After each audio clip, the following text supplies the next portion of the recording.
So the weight of food is not really a measure of the quality of the nutrient content, how good it's going to be for you, but it's a measure of how much water is there in it. Because if I dehydrate this, if I stick this in a big oven and take all the moisture out, I'm left with a bit of dust, right?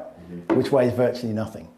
But all the water is gone. Now it doesn't weigh anything. So really, the more water I can get in an item, in a crop of food, the heavier it is, the higher the yield, because look how much it weighs.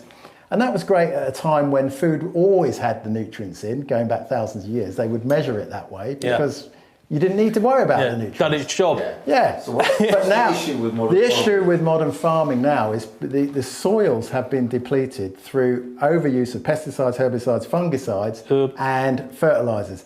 And the reason that has happened is because after the war, if you want, I don't think I can say it on the video, but certain items that were used in the war quite a lot that resulted in things disintegrating when these things were dropped on them, those things used a main ingredient that's used in fertilizer.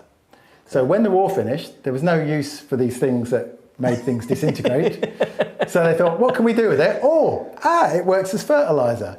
And so nitrogen fertilizer was thrown on the land and it increased the growth of food rapidly.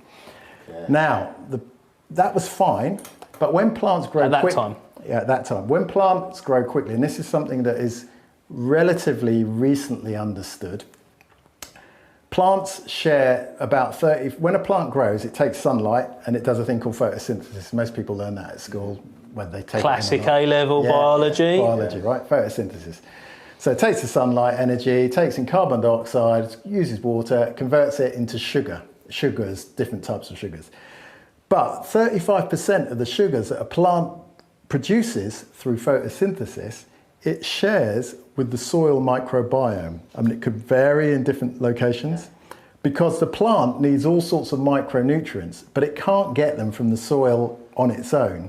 It gets them from a relationship and an association with bacteria and fungi and archaea and all sorts of other organisms that live in the soil, many of which haven't even been identified today. But these organisms, bacteria can go down 400 meters into the Earth's rock. They can break through solid rock and granite. Bacteria have been found in granite.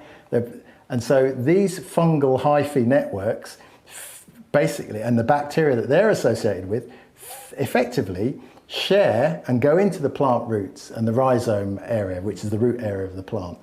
And the plant thinks, I need some boron, I need some magnesium or manganese or whatever,